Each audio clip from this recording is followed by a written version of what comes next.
So, in order to prepare for the Life in the UK test, I gave myself about 2.5 weeks to prepare. Now, keeping in mind that I've never been overly academic in school, and for me, my brain works a different way, so some of the tips that I'm going to give you might be helpful, especially if you're like me and that you can read a book like this and it goes in one ear and out the other. Some people are really lucky that they've got a memory like anything and they can remember every number and whatnot. But for me, it was a bit more challenging, but I have to say that I spent the time and it was worth it because I think I got every question except for one wrong. Now, the scary thing is, and I don't want to freak you out, but this book, it looks small, but there's a lot of information in it. I mean, you could have 20 or 30 little tidbits of information in one paragraph, which is really a lot to learn. I read the book twice and still didn't retain anything. Not anything, but majority of it.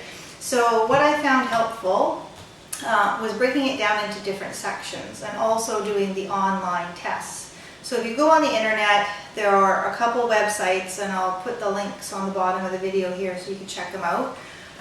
But going on and doing the online tests and doing the quizzes was a godsend because I just kept doing them.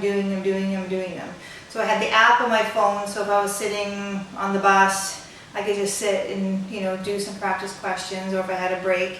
And then just going through the online test, I think there was 40 in total, and that's how they test you. So there's 40 tests of 24 questions, but you don't know what you're going to get. So you really have to prepare for the worst and hope for the best when you go in. So what I did is, after going through the whole process, I figured it out. I looked at it this way. There's really 3 different sections that I discovered there are. So the first section, there's almost like a storyline. There's the story, the history of Britain, the UK, and Northern Ireland. And then it extends into France and all those other places. But it's like a story. So from the beginning, when the Romans invaded, down to, the Golden Jubilee. So to help me with that, I just started going through and tried to remember the story. And I just sort of mapped it out with pictures, and just so I could create a story in my head. So for me, I could remember that. I like to watch the Game of Thrones, which is really popular. And it's funny because the War of the Roses, that is kind of the first beginning questions, is kind of based on the War Game of Thrones. Like the Lancasters were one family, but Game of Thrones, it's a Lannister. So anyways, see where I'm going with that. So it was a way for me to kind of visualize it. So I just went through and I got the story in my head so I could, see who the king and queens were and how they were involved. Didn't worry about numbers, I didn't worry about stats, and for me, that worked really well.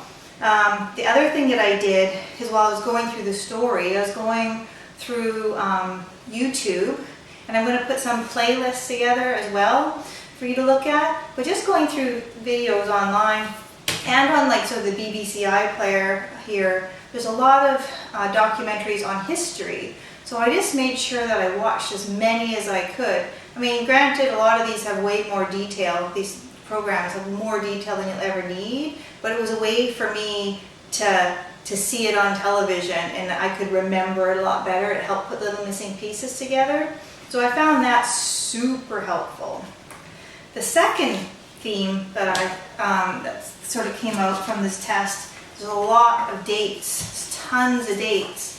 I can't remember somebody's name after meeting them, or, let alone, I don't even know my husband's mobile phone number, so how bad is that? So numbers and dates I found quite difficult. So the other thing that I did is I took a big piece of paper and I just started 6000 BC and just kind of went 6000, 4200, Christ was born, and I just kind of went all the way down the dates until current times. And as I went through the online tests, whenever I got anything wrong, I would make a note. I just went to the pound store and picked up this little booklet. And every time I got an answer wrong, I would write the question down and I'd write the answer down. And I mean, going through it, a lot of it is actually a lot of numbers. So from that, what I did is I just started charting out dates. So beside, let's say the 1600s, I just started charting out things that happened in the 1600s that came out of my quizzes. Because when you read this book, it's actually quite confusing because they ask, you know, how many years ago did the first farmers arrive in the UK? You know, they say, and then the answer is 6,000 years ago. And then they'll say, well, what century did this take place or that take place? And what year did this take place? So the numbers are all over the place. So it's really hard to kind of figure out what's happening when. But when I charted it out, like 1600, you know, it says 1605, Guy Fawkes, he's the fellow that tried to blow up the Parliament buildings. He kicked off 1600, and then 1606, the first Union flag. Then 1642, the English Civil War, and then Charles I was executed, and anyways, it kind of goes on. And when I started mapping it out this way, I could actually see little mini themes running through each of the centuries, and I just put everything consistent, so I wasn't trying to think about centuries and years and this kind of thing. So from a visual perspective, I can totally remember this, whereas when I was just reading numbers in the book, it was just doing my head in. So I reckon that worked for me. I don't know if it will work for you, but I found this extremely helpful. And then the last thing is just a lot of numbers. So they'll ask you, you know, how many counties is in Northern Ireland, and how many seats are in the Scottish Parliament, and how many gold medals did Bradley Wiggins win, and just like lots of numbers. So again, I kind of mentioned this before, when I went through the online tests, all I did was write them down. And then when my brain was just focused on numbers, I would just, you know, have someone read to me, you know, for example, you know, how long did England remain a republic? Well, it's 11 years. So then I would just do a little bit of actual word association, which I found quite helped. You know, what percentage of the population is Sikh? That's 1%. But it was, I would do some word association. So who was the author of Charlie and the Chocolate Factory? Well, the answer is Robert Dahl, but then how I remembered is Dahl is a form of food and chocolate is food, so I would put the two together. The fellow who invented penicillin, his last name was Fleming, so I would say, well, if you've got a lung infection, you're Fleming. So, you know, he invented penicillin. And to be honest, there was a few times when I was having my test, and I could remember it that way.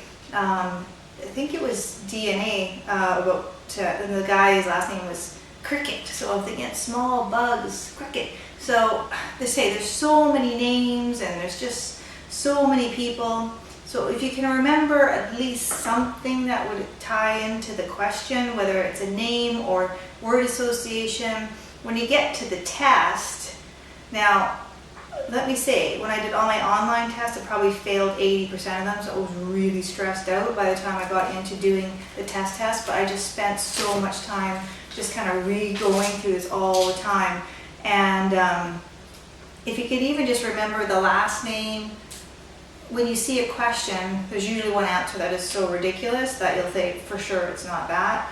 And then, but you'll start to go through things and you'll start to recognize things. So you may, you know, the question may be who invented the steam engine or whatnot, and you'll, you know, Fleming will be there, but you'll go, oh no, I know Fleming's the guy who did the penicillin. So it actually is almost helpful because you know it's at least not that. So it just increases your chances and your odds of getting the answers right.